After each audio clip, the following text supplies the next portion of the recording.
James 1:4.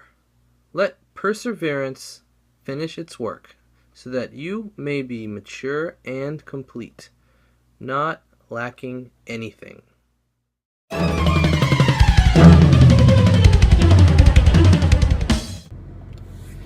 Good day, everybody. It is about 5:30 in the afternoon.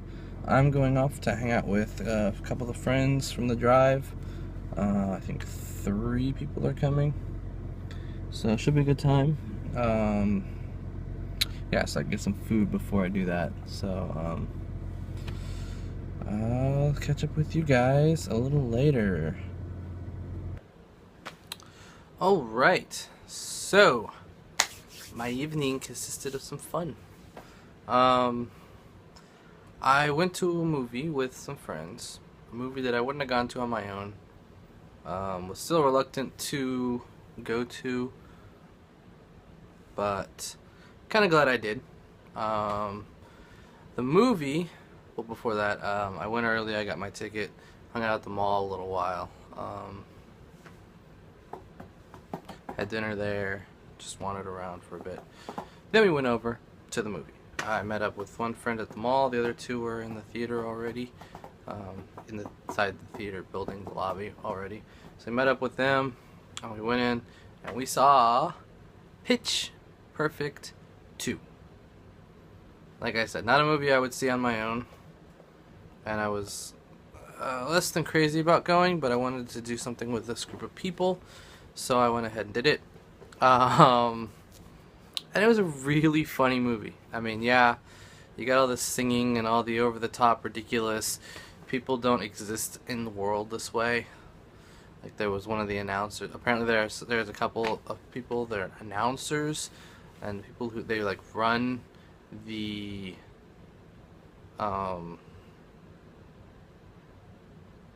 acapella league or whatever it is they're in, and they're like announcers, and they say stupid things. The guys are like really offensive towards women.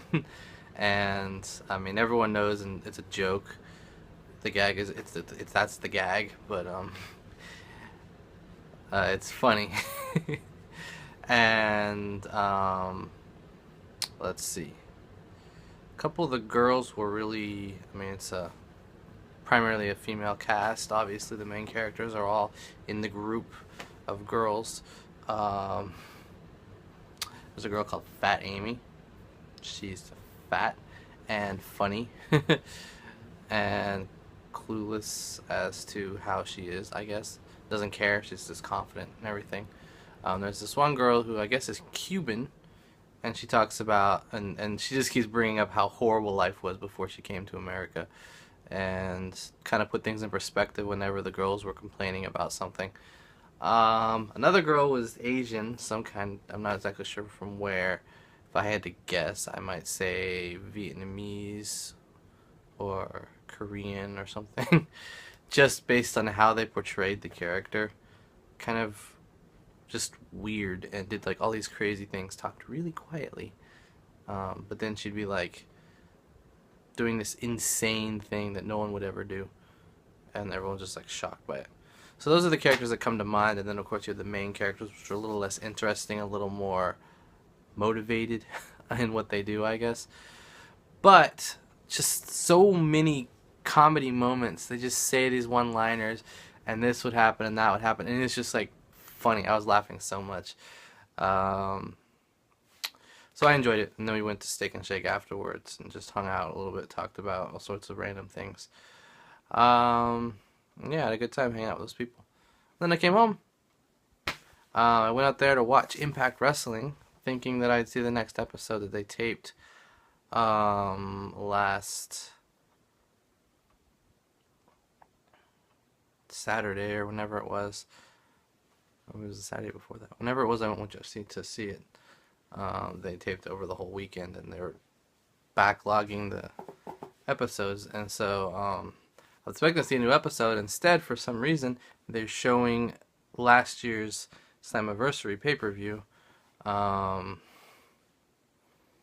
which this year's Slammiversary is coming up, but it's not there yet. It's like at the end of June.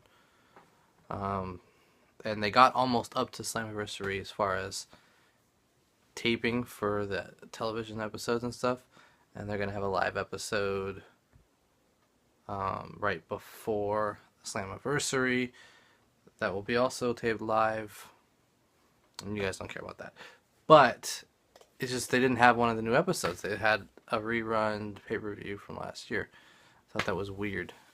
So I didn't have that to watch. So, and my other Friday show moved to Thursday, and I watched that last night. So I'm gonna watch some of these YouTube videos while this is processing. And again, it's gonna be a short video. It looks like. Would I recommend Pitch Perfect 2? If you're not bothered by hearing lots of singing and acapella and over the top, this is like a world where acapella is celebrated and things like that, which is not the real world that we live in, really. But they're like the heroes of the campus, the college that they're at. Everyone looks up to them. They're the stars, not the athletes or the scholars, but the a cappella groups. So I just thought it was funny that that was the way it was. And I can appreciate that it's kind of like a parallel universe that this existed in. I'll take that as my sci-fi spin on the movie. But that's it. I had nothing else to say. Like I said, I had a good time. Tomorrow, library in the morning, volunteering at the library. I almost forgot earlier. I mean, obviously I have until tomorrow morning to remember. But I was just like, whoa, today is Friday. Tomorrow's Saturday. I gotta go to the library in the morning. So I'll be doing that in the morning. Tomorrow evening, we have a pink party. I have a brand new pink t-shirt that I will be wearing. And hopefully we'll see some Mafia. Some pink Mafia. Should be good. So, yeah, I had a blast today. Hopefully I'll have another blast tomorrow, another one on Sunday, another on Monday. Should be a good weekend. So for myself and for Donnie, Abe, and George, I want to say goodnight to everyone, and I'll see you tomorrow.